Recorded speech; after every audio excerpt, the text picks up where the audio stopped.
Bismillahirrahmanirrahim. Assalamualaikum warahmatullahi wabarakatuh. Alhamdulillahilladzi qad akhrazana tanzal fikri li arba'il hijab. Wassalatu wassalamu ala rasulil huda liman ihtada. Amma ba'du. Wa qala jalla jalaluhu a'udzu billahi minasyaitonir rajim. Bismillahirrahmanirrahim. Wasiqal ladzina taqaw rabbahum ila jannati zumara al-ayat. Kalau Rasulullah Shallallahu Alaihi Wasallam, innal jannata uiddat lil muttaqin wa inna nar uiddat lil asir. Al hadis. Amma ba'du. Pertama-tama marilah kita panjatkan puja serta syukur kehadirat Allah Subhanahu Wa Taala yang mana telah memberikan kepada kita beribu-ribu kenikmatan, wabil khusus kenikmatan iman serta Islam. Oleh karenanya kita perlu bahkan wajib untuk bisa mensyukuri berbagai kenikmatan yang Allah telah berikan kepada kita. Dan tak lupa lagi, salawat serta salam marilah kita curah limpahkan kepada baginda besar Nabi Muhammad sallallahu alaihi wasallam, dan tak lupa kepada keluarganya, kepada sahabatnya, kepada atba'ut tabi'innya, sampailah kepada kita selaku umatnya yang insya Allah kita akan mendapatkan syafaat dari beliau. Amin amin ya Allah ya rabbal alamin. Hadratul kiram, kepada dosen pengampu alladzi lam yudkar ismuhu ta'diman wa takriman, begitu pula kepada teman-teman seperjuangan yang saya cintai, yang saya hormati, dan mudah-mudahan Allah Subhanahu wa taala memuliakan. Amin ya Allah ya rabbal alamin. Hadirin rahimakumullah, teman-teman sekalian, kita hidup di dunia ini sebetulnya diliputi dengan berbagai kehinaan, yang mana kita itu diciptakan oleh Allah Subhanahu wa taala dari bahan baku yang hina, yaitu tanah, dan kita akan kembali menjadi bangkai yang amat hina. Jika kita merenung, berpikir, bertafakur, bagaimana sih jati diri seorang manusia itu? Yang mana terkadang kita itu disanjungi, dihormat, dimuliakan, disegani oleh orang lain, itu bukan karena kemuliaan kita, bukan karena ilmu kita, bukan karena tampang kita, bukan karena kekayaan dan jabatan kita, tetapi karena Allah Subhanahu wa taala lah yang masih menurunkan rahmat dan maghfirahnya kepada kita, sehingga kecacadan, keburukan, kesalahan, semua dosa yang kita lakukan ditutup oleh Allah Subhanahu wa taala. Nah, terkadang juga teman-teman sekalian, hinaan, cacian, makian yang dilontarkan oleh orang lain kepada kita itu sebenarnya lebih baik daripada yang aslinya yang ada pada diri kita ini. Lalu, bagaimana sih jati diri seorang manusia di hadapan Allah Subhanahu wa taala? Orang yang mempunyai tingkatan tinggi menjadi manusia yang mempunyai jati diri, manusia tersebut adalah orang yang bertakwa. Sebagaimana Allah Subhanahu wa taala berfirman dalam Quran surat Al-Hujurat ayat 13, A'udzu billahi minasyaitonir rajim. Bismillahirrahmanirrahim. Inna akramakum indallahi atqakum. Sesungguhnya orang-orang yang mulia di antara kalian itu adalah atqakum, orang-orang yang bertakwa. Lalu apa sih yang disebut dengan takwa itu?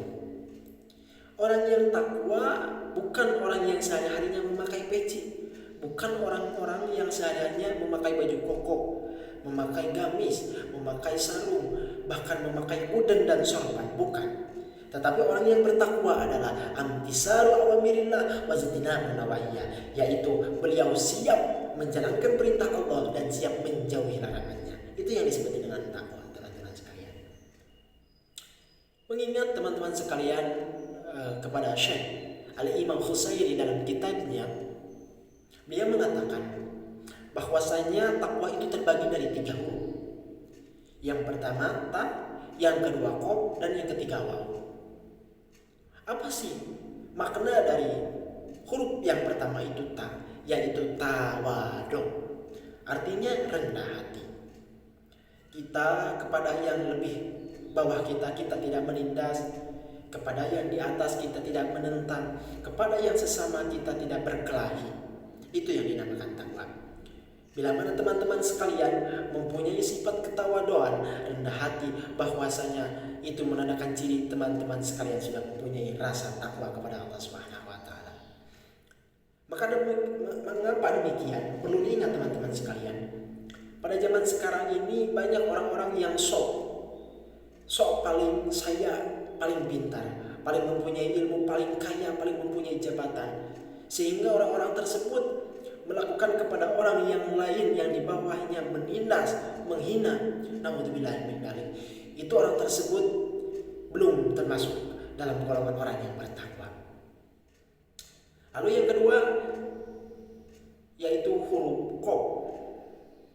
Apa itu makna dari huruf qaf? Yaitu qanaah. Artinya merasa cukup dengan yang ada.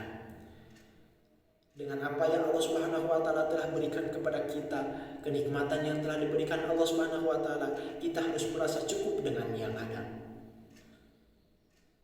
Dengan apa? Mengapa demikian? Merasa cukup dengan yang ada ini akan menimbulkan kita rasa syukur kehadirat Allah Subhanahu wa taala dengan atas segala kenikmatan yang Allah Subhanahu wa taala berikan kepada kita. Yang ketiga yaitu waro. Apa yang dimaksud waro? Artinya adalah hati-hati atau bahasa Sundanya apik. Ini yang disebut dengan waro. Lalu kita hati-hati, kita apik itu dalam segi hal apa saja? Yang pertama, dalam kehidupan sehari-hari, tutur kata kita dalam hal sosialisasi harus dijaga. Kita harus mempunyai rasa takut melukai hati orang lain. Lalu kita harus hati-hati dalam pakaian kita, dalam makanan kita, dalam baju kita, khususnya dalam makanan. Mengapa demikian? Mengingat Allah Subhanahu wa taala telah berfirman, "Kullul lahmi nabata minal haram fannaru aula bih." Barang siapa orang yang memakan barang haram, maka dagingnya itu lebih utama ada pada dalam neraka. Nauzubillahi min dzalik. Dan juga kita harus perhatikan, berhati-hati dalam hal segi ibadah. Jangan sekali-kali kita memakai baju orang lain, memakai peci orang lain, memakai sarung orang lain tanpa seizin orang tersebut. Mengapa demikian? Jika kita memakai baju anggota, pakaian-pakaian yang lainnya, walaupun dipakai dalam ibadah tetapi tidak mempunyai ridho yang mempunyainya, maka ibadah kita tidak akan diterima. Naudzubillahi min dzalik. Oleh karenanya teman-teman sekalian yang saya hormati dan mudah-mudahan Allah Subhanahu wa taala muliakan, perlu diingat kita sebagai pelajar, kita sebagai mahasiswa, di balik kita menuntut ilmu dan menuntut keridhaan Allah Subhanahu wa taala, kita juga harus menemukan jati diri kita sendiri, yaitu dengan meningkatkan amal ibadah kita kepada Allah Subhanahu wa taala dan siap untuk menjauhi larangannya yang dinamakan takwa tadi. Mudah-mudahan Allah Subhanahu wa taala menakdirkan meridhoi kepada kita sehingga kita menjadi makhluk beliau. Kita bisa melaksanakan perintah Allah dan bisa menjauhi larangannya. Amin ya Allah ya rabbal alamin. Teman-teman sekalian yang saya muliakan, ketika kita bisa menerapkan beberapa poin yang tadi, yang pertama tawadu, yang kedua qanaah, yang ketiga waro dalam kehidupan sehari-hari kita, maka kita akan mendapatkan jaminan dari Allah Subhanahu wa taala, kita akan masuk ke dalam surganya. Mengapa demikian? Perlu diketahui teman-teman sekalian, surga itu bukan untuk para kiai, surga itu bukan untuk para santri, surga itu bukan untuk para mahasiswa PAI, surga itu bukan untuk para dosen, para rektor, para staf-stafnya, tetapi surga itu adalah bagi orang yang bisa melaksanakan perintah Allah dan bisa menjauhi larangannya yang disebut dengan takwa.